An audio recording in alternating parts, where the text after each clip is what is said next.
내 어린 시절에 대하여, 아버지 어머니 곁에서 내가 누렸던 안정감에 대하여, 어린아이가 사랑과 부드럽고 사랑스럽고 환한 환경 속에서 넉넉하게 즐기며 살아가는 것에 대하여 아름답고 정답고 사랑스러운 이야기를 들려줄 수 있을 것이다.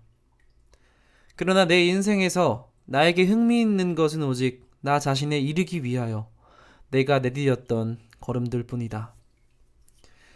그 모든 아리따운 휴식의 지점들, 행복의 섬들과 낙원들의 마력을 나도 모르진 않지만 그 모든 것들을 나는 먼 곳의 광채 속에 쌓인 채로 두고자 한다.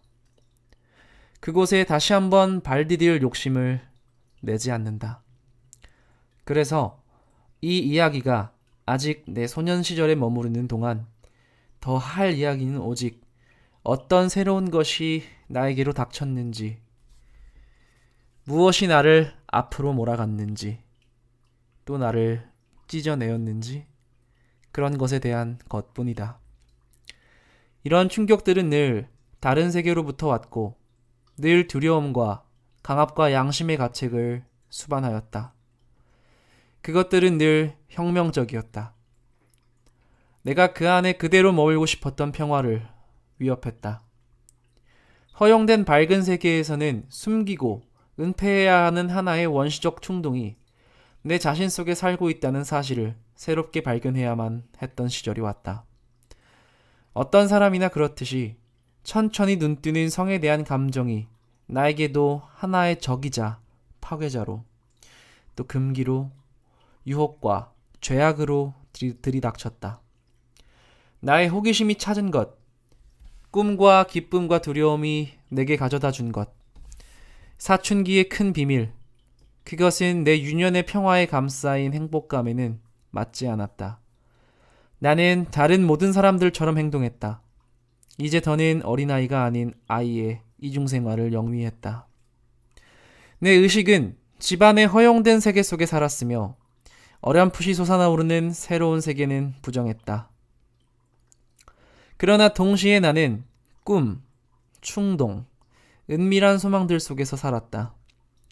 그 위에서 저 의식적 삶이 만드는 다리는 점점 더 불안해졌다. 내 속에서 유년의 세계가 붕괴되고 있었기 때문이다.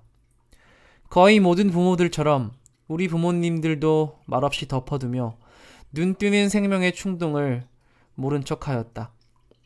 그들은 다만 다음 없는 세심한 배려를 기울여 현실을 부인하며 점점 더 비현실적이고 위선적으로 되어가는 어린이의 세계 속에 좀 더 머무르려는 나의 절망적인 시도들을 도와주었을 뿐이다. 부모라는 존재가 이 점에서 얼마나 도움이 될 수 있는지는 모르겠으니 내 부모님을 비난하지는 않겠다. 자신을 다스리고 나의 길을 찾아내는 것은 내 자신의 일이었던 것이다.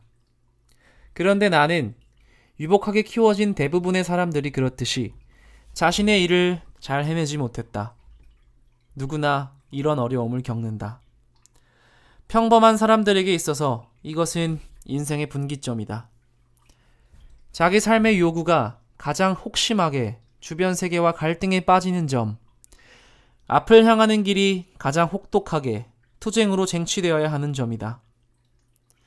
많은 사람들이 우리들의 운명인 이 죽음과 새로운 탄생을 경험한다. 삶에서 오롯이 한 번, 유년이 사가가며 서서히 와해될 때, 우리의 사랑을 얻었던 모든 것이 우리를 떠나가려고 하고, 우리가 갑자기 고독과 우주의 치명적인 추위에 에워싸여 있음을 느낄 때 경험하는 것이다. 그리고 아주 많은 사람들이 영원히 이 절벽에 매달려 있다. 돌이킬 수 없이 지나간 것에, 잃어버린 낙원의 꿈에, 모든 꿈 중에서 가장 나쁘고 가장 살인적인 그 꿈에 한평생 고통스럽게 들러붙어 있다. 내 이야기로 되돌아가 보자. 유년의 끝이 왔음을 내게 알리던 느낌들, 꿈의 영상들은 이야깃거리가 될 만큼 중요하지는 않다. 중요한 것은 어두운 세계, 다른 세계가 다시 거기 있었다는 것이다. 한때 프란츠 크로모였던 것이 이제는 내 자신 속에 박혀 있었다. 그리고 그럼으로써 다른 세계가 바깥에서부터 나를 지배하는 힘을 다시 얻었다. 크로머 이야기가 있은 지 몇 년이 지나고였다. 내 삶에 저 극적이고 죄에 찬 시절이 몹시도 멀리 있었고 짧은 악몽처럼 흔적도 없이 사라졌을 때였다. 프란츠 크로머는 오래전부터 내 삶에서 사라져버려 어쩌다 마주치는 일이 있어도 내 쪽에서 거의 주의를 하지 않을 정도였다. 그러나 내 비극의 다른 중요한 등장인물 막스 데미안은 그때까지도 아직 나의 주변으로부터 완전히 사라지지는 않았다. 오히려 그는 눈에 보이게 그러나 영향을 미치지는 않으면서 오랫동안 멀리 가장자리에 서 있었다. 그러던 그가 비로소 다시 서서히 가까이 다가섰고 다시 힘과 영향력을 발산했다. 그 시절의 데미안에 대하여 내가 무엇을 알고 있는지 떠올려 본다. 1년 남짓 그와 단 한 번도 이야기하지 않았던 것 같다. 내 쪽에서 그를 피했고 그는 결코 재촉하지 않았다. 언젠가 우연히 마주쳤을 때 그는 고개를 끄덕여 주었다. 그 다음에는 이따금씩 그의 다정함 속에 냉소와 묘한 비난의 섬세한 울림이 섞여 있는 것 같이 보였다. 그렇지만 그것은 내 상상이었을 수도 있다. 내가 그와 함께 겪은 사건이며 그가 그 당시 나에게 행사했던 기이한 영향력은 그나 나나 모두 잊은 듯 했다. 나는 그의 모습을 생각해내려 한다. 그러니까 이제 그를 떠올려 보니 그럼에도 그는 거기 있었고 내가 그의 존재에 주목했었음을 알겠다. 그가 학교에 가는 모습이 보인다. 혼자 아니면 키 큰 학생들 사이에 끼어있는 모습이 자신의 공기에 에워싸여 자신의 법칙들 아래에 살면서 낯설게 외롭고 고요하게 그들 사이에서 성좌처럼 거닐고 있는 모습이 보인다. 아무도 그를 사랑하지 않았다. 아무도 그와 친하지 않았다. 오직 그의 어머니만 빼고는. 그런데 어머니와도 그는 어린아이처럼이 아니라 성인처럼 교류하는 듯 보였다. 선생님들은 그를 될 수 있는 대로 가만히 내버려 두었다. 그는 좋은 학생이었지만 누구의 마음에 들려고도 하지 않았다. 이따금 그가 어떤 말 한마디, 주석 하나, 혹은 어떤 선생님에게 항변을 했다는 소문을 들었다. 항변은 그 날카로운 도전에 있어서나 비꼼에 있어서나 더할 나위 없는 것이었다. 두 눈을 감고 떠올려 본다. 그의 모습이 보인다. 그게 어디였던가. 그렇다. 이제 다시 거기였다. 우리 집 앞 골목이었다. 거기서 하루는 그가 손에 수첩을 들고 서서 그림을 그리는 것을 보았다. 그는 우리 집 현관문 위 새가 있는 오래된 문장을 그리고 있었다. 그리고 나는 어느 창가에 서서 커튼 뒤에 몸을 숨기고 그를 바라보았다.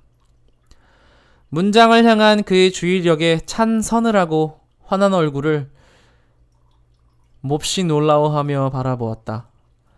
그것은 어른의 얼굴, 연구가 혹은 예술가의 얼굴, 뛰어나고 의지로 가득 찼으며 이상하게도 환하고 서늘한 무얼 아는 두 눈을 지닌 얼굴이었다. 또다시 그의 모습이 보인다. 얼마 지나지 않아서 거리에서였다.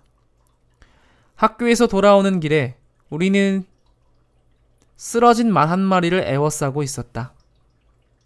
말은 농가에서 쓰는 수레 앞에서 그 끌채에 아직도 메인 채 무언가를 찾는 듯 간신히 열린 콧구멍으로 숨을 헐떡거리며 어딘가의 상처에서 피 흘리고 있었고 말의 옆구리께에서는 거리에 하얀 먼지가 천천히 검붉게 피를 빨아들이고 있었다. 메스꺼워서 그 광경에서 몸을 돌렸을 때 데미안의 얼굴을 보았다. 그는 앞으로 밀고 나와 있지 않았다. 편안하고 상당히 멋지게 그에게 어울리듯이 멀찍이 뒤쪽에 서 있었다. 그의 시선은 말의 머리를 향해 있었고 다시금 그 깊고 고요하고 거의 광적이지만 격정적이지는 않은 주의력을 띠고 있었다. 나는 오래 그를 바라보지 않을 수 없었으며 비록 분명하지는 않았지만 무언가 매우 독특한 것을 그때 느꼈다. 나는 데미안의 얼굴을 보았다. 그가 소년의 얼굴을 가지지 않고 어른의 얼굴을 가졌다는 것뿐만 아니라 더 많은 것을 보았다고 혹은 감지했다고 믿었다. 그것이 남자의 얼굴만이 아니며 또 다른 무엇이라는 것을. 여자 얼굴도 조금 그 안에 들어있는 듯 했다. 특히 그 얼굴은 내게 한순간 남자답거나 어린이답지 않고 왠지 수천 살은 되게, 왠지 시간을 초월한 듯 우리가 사는 것과는 다른 시대의 인장이 찍힌 듯 보였다. 짐승이 아니면 나무들, 아니면 별들이 그렇게 보일 수 있었다. 지금 내가 성인이 되어 거기에 대해 말하는 것을 그때는 알 수 없었고 정확하게 느끼지 못했다. 다만 뭔가 비슷한 것을 느꼈을 뿐이다. 어쩌면 그는 미남이었을 것이고, 어쩌면 내 마음에 들었을 것이고, 어쩌면 내게 거슬리기도 했을 것이다. 그것 또한 구분이 되지 않았다. 내가 보았던 것은 오직 그가 우리들과는 달랐다는 사실. 그는 한 마리 짐승 같았다는 것, 아니면 유령, 아니면 어떤 형상 같았다는 것이다. 그때 그의 모습이 어땠었는지 모르겠지만 그는 달랐다. 우리들 모두와 상상할 수 없을 만큼 달랐다. 더는 기억이 나지 않는다. 어쩌면 이만큼도 부분적으로는 나중의 인상들에서 재구성해낸 것인지도 모르겠다. 몇 년 더 나이가 들었을 때에야 비로소 나는 마침내 다시 그와 더 가깝게 접촉하게 되었다. 데미안은 관습대로 교회에서 받는 견진성사를 그 또래들과 함께 받지 않았으며 그것에 대해서도 소문들이 당장 꼬리를 물었다. 학교에서는 그가 사실은 유대인이라고, 아니 이교도들이라고 했다. 그리고 어떤 사람들은 그가 그 어머니와 함께 어떤 종교도 갖지 않았거나 아니면 어떤 황당한 나쁜 소수 종파 소속이라고 생각했다. 그것과 연관해서 그가 어머니와 애인처럼 살고 있다는 의심도 받았던 것 같다. 추측건대 일은 이랬다. 그는 지금껏 아무런 신앙 없이 키워진 것 같았다. 그런데 그 점이 그의 장래에 대하여 불이익을 초래할지도 모른다는 우려를 낳았다는 것 같다. 어쨌든 그의 어머니는 또래보다 2년 뒤늦게야 그를 견진성사에 참여시킬 결심을 했다. 그렇게 해서 그가 몇 달간 견진성사 수업에 우리 반 친구로 있게 되었다. 한동안 나는 그와 완전히 거리를 두게 되었다. 그에게 관여하고 싶지 않았다. 그는 너무나도 소문과 비밀에 에워싸여 있었던 것이다. 그러나 무엇보다 나에게 거슬렸던 것은 크로머 사건 이래 내 마음속에 남아있던 의무감이었다.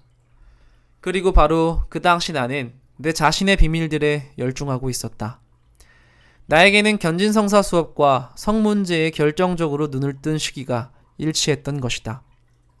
그리고 그 일로 하여 선의에도 불구하고 경건한 가르침에 대해 관심 갖기가 힘든 상태였다.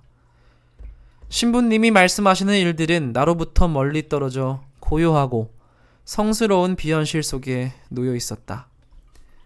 그것들은 대단히 아름답고 가치 있을지언정 결코 현실성이 있거나 자극적이지 않았음에 반해 성에 눈을 떠가는 일은 바로 목전의 현실이었고 극도로 자극적이었다. 이런 상태가 나를 수업에 대하여 무관심하게 만들면 만들수록 그만큼 더 나의 관심은 막스 데미안에게 접근했다. 그 무엇인가가 우리들을 묶어주는 것 같았다. 이 끈을 나는 될 수 있는 대로 정확하게 따라가야겠다. 생각해낼 수 있는 한에서 그것은 어느 이른 아침 수업에 시작되었는데 아직 교실에 등불이 켜져 있을 때였다. 우리 종교 담당 선생님의 이야기가 카인과 아벨의 이야기에 이르게 되었다. 신부님 이야기에 나는 거의 주목하지 않았다. 나는 졸렸고 거의 귀 기울이고 있지 않았다. 그때 신부님이 목소리를 높여 강도 높게 카인의 표적에 관하여 이야기하기 시작했다. 바로 이 순간 나는 뭔가 와닿은 듯한 혹은 경고를 받은 듯한 느낌이 들었다. 시선을 드는데 줄지어 놓인 앞쪽 책상으로부터 데미안의 얼굴이 나를 향하여 뒤로 돌려져 있는 것이 보였다. 조롱일 수도 있고 진지함일 수도 있는 환하고 무언가 말하는 듯한 눈으로. 그는 다만 한순간 나를 바라보았다. 갑자기 나는 한껏 긴장하여 신부님의 말씀에 귀 기울였다. 카인과 그 표적에 대하여 이야기하는 것을 들으며 내 마음속 깊은 곳에서 한 가지 깨달음이 감지되었다. 그것은 신부님이 가르치는 것과 같지 않다. 그건 달리 볼 수도 있다. 그 점에 비판을 가할 수 있다는 깨달음이었다. 그 1분간 데미안과 나 사이는 다시 결합되었다. 그리고 특이하게도 영혼이 서로 소속되어 있다고 느끼자마자 그 느낌이 얼마나 마술처럼 공간으로도 옮겨가는지 나는 보았다. 그가 직접 그렇게 일을 만들 수 있었는지 아니면 순수한 우연이었는지는 모르지만 당시만 해도 나는 확고하게 우연을 믿었다. 며칠 지나지 않아 데미안이 갑자기 종교 시간에 자기 자리를 바꾸어 바로 내 앞에 앉았다. 넘치게 가득 찬 교실의 비참한 빈민들 냄새 한가운데서 그의 목덜미로부터 풍겨오는 감미롭고 신선한 비누 냄새 맡기를 내가 얼마나 좋아했던가를 아직도 기억하고 있다. 그러고는 다시 며칠 뒤 그가 다시 자리를 바꾸어 이제는 내 곁에 앉았는데 겨울 내내 그리고 온 봄이 다 가도록 그 자리에 그대로 앉아 있었다. 아침 수업 시간들은 완전히 변했다. 이제는 졸립거나 지루하지 않았다. 그 시간이 올 생각을 하면 미리부터 즐거웠다. 이따금씩 우리들은 집중하여 신부님 말씀에 귀를 기울였다. 묘한 이야기, 이상한 격언을 나에게 시사해 주는 데에는 내 짝의 눈길 하나면 충분하였다. 그리고 내 마음속에서 비판이나 회의를 일깨우기 위하여 나를 경고하는 데에는 그의 다른 시선 하나, 아주 단호한 눈길 하나면 충분했다. 자주 우리들은 나쁜 학생이었다. 수업을 전혀 듣지 않았다. 데미안은 선생님들과 동급생에 대하여 늘 공손했으며 한 번도 남자아이들 특유의 멍청한 짓들을 저지르는 것을 보지 못했다. 커다랗게 웃거나 떠드는 소리를 듣지 못했다. 한 번도 선생님의 비난이 자신에게로 돌려지지 않게 했다. 그러나 아주 나직하게 그리고 소리 낮춘 귓속말들보다는 오히려 신호와 시선으로 그는 나로 하여금 그가 나름으로 열중하는 일들에 관심을 갖게 할 줄 알았다. 그 일들은 부분적으로는 묘한 성격의 것들이었다. 예를 들며 그는 내게 학생들 중 누가 자기한테 관심이 있는지, 어떤 식으로 자기가 그들을 연구하고 있는지를 말해주었다. 어떤 애들은 그가 아주 정확하게 알고 있었다. 성결 구절의 독송이 시작되기 전에 그가 말했다. 내가 너에게 엄지손가락으로 신호를 해 보이면 그러면 저 애가 우리들 쪽을 돌아보거나 목덜미를 긁을 거야. 등등. 그러나 수업 중에 그때쯤은 좀 전에 들은 그의 말은 생각하지도 않고 있을 때 막스는 갑자기 눈에 띄는 태도로 내게 자기 엄지손가락을 돌리는 것이었다. 나는 얼른 그가 가리킨 학생을 지켜보았다. 그가 가리킨 아이가 번번이 철사줄에 매여 당겨지기라도 한 듯 요구받은 몸짓을 하는 것을 나는 보았다. 선생님한테도 그걸 한번 시험해보라고 나는 막스를 졸랐다. 그렇지만 그건 하려 하지 않았다. 그러나 한번 내가 수업에 들어가며 그에게 오늘은 예습을 해오지 않아 신부님이 나에게 아무것도 안 물으셨으면 정말 좋겠다 고 말했을 때 그가 나를 도와주었다. 신부님의 교리문답의 한 단락을 말하게 할 학생을 찾고 있었는데 신부님의 떠돌던 시선이 죄의식에 찬 내 얼굴에 멈추었다. 신부님이 천천히 다가와 나를 향해 손가락을 뻗치고 내 이름이 벌써 그 입술에 올려져나 싶었을 때 그때 갑자기 신부님의 얼굴이 산만해지더니 혹은 불안정해지더니 옷깃을 당기며 자신의 얼굴을 똑바로 응시하고 있는 데미안에게로 가서 그에게 뭔가를 물으려는 듯 했다. 그러나 놀라 다시 그 자리를 떠나며 한동안 기침을 했고 그 다음에는 다른 학생을 시켰다.